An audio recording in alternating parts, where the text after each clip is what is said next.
John Lennon or Robert Wells? Yeah, I'd have to say John Lennon.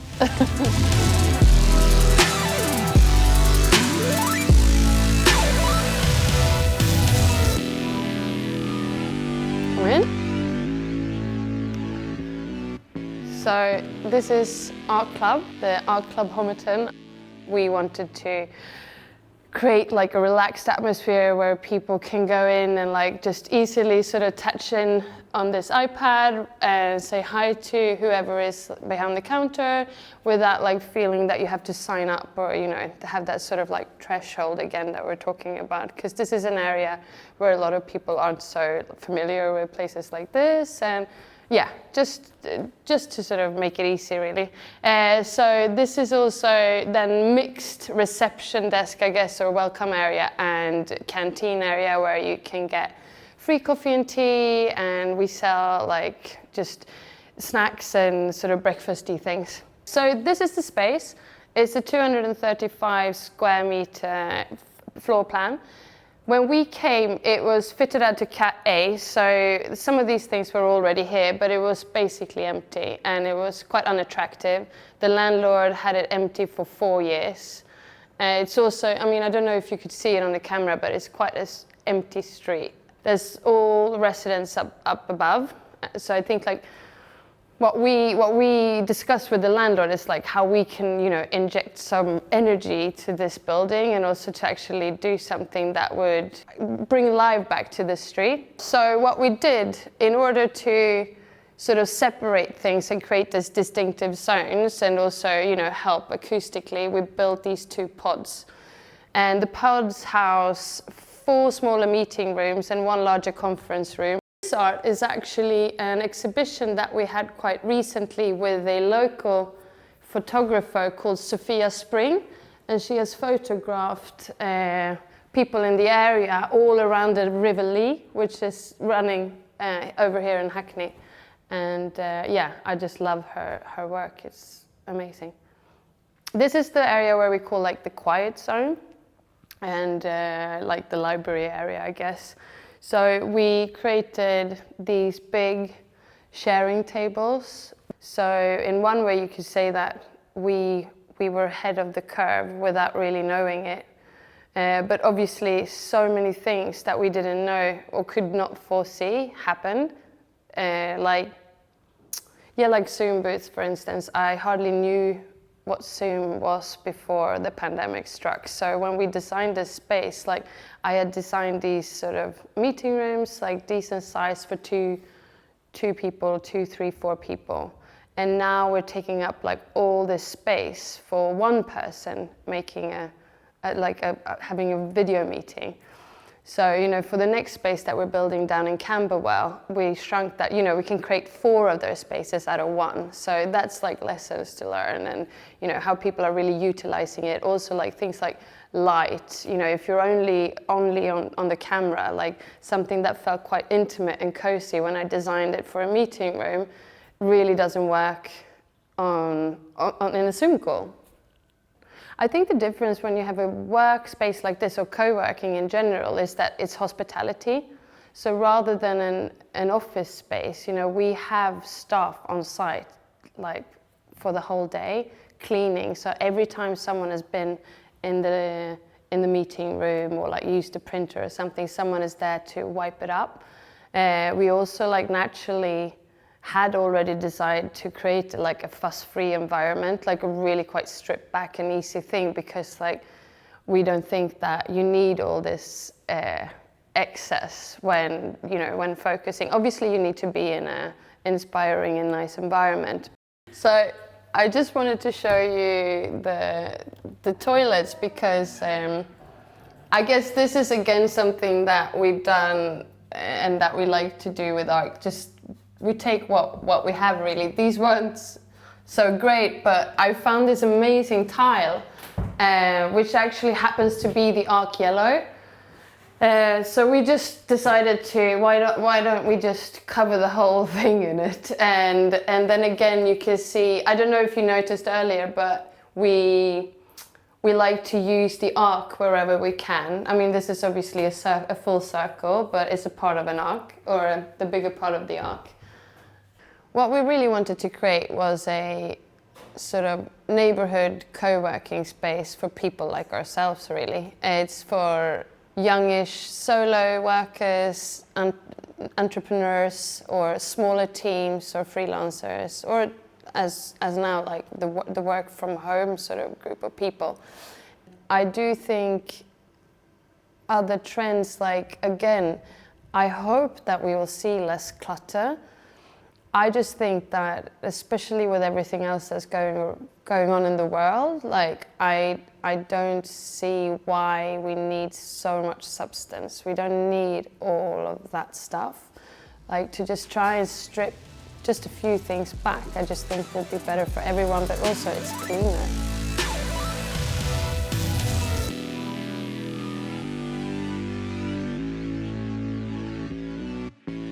I don't see the point really in trying to mimic certain materials, you know, like using veneers or other things. Like, you know, what you see is what you get.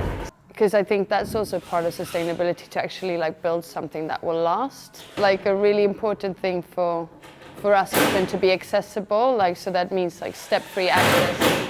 Everyone should be able to walk in the same door at ARC. Sorry, there's the walls are going up now.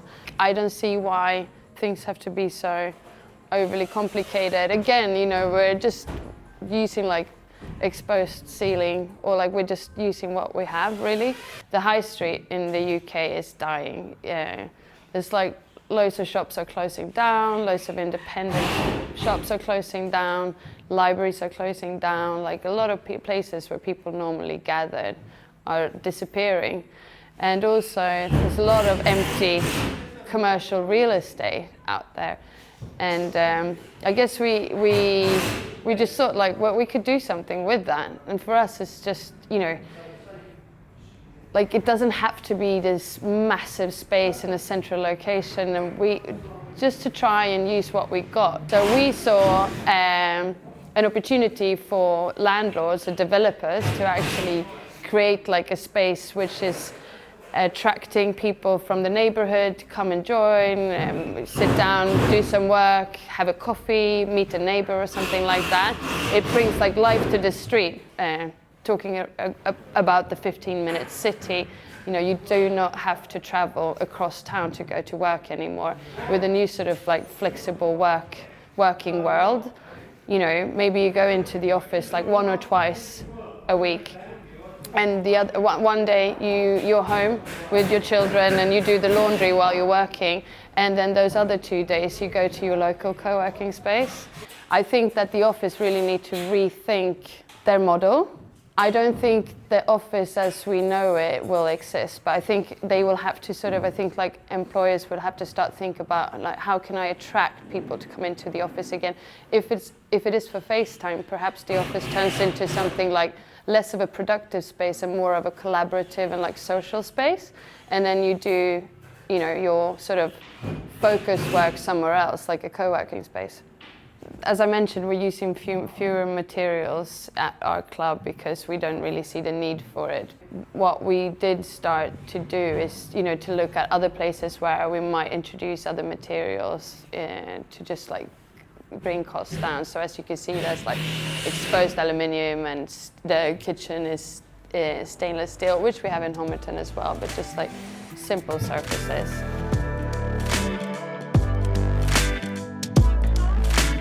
They do flat white here, which I don't think we have, which I like. I have no idea what the difference between flat white and cappuccino are. Hey, good to see you. Sean, a friend of mine, was working together with this guy now who runs this independent natural wine company. And I asked him where they're based, and it turns out that they're based in Camberwell, which is where we're opening. We're constantly looking for local businesses to work together with.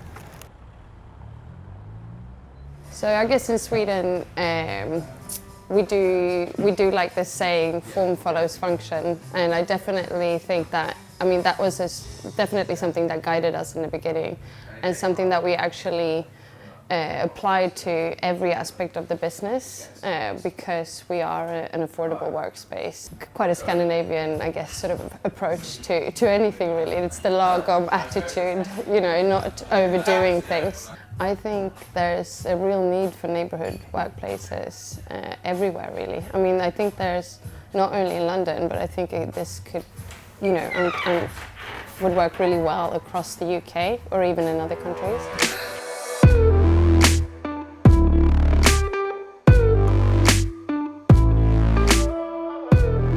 We've just been on site and there was a few questions that arise, so I just need to get some quick ideas down into my sketchbook.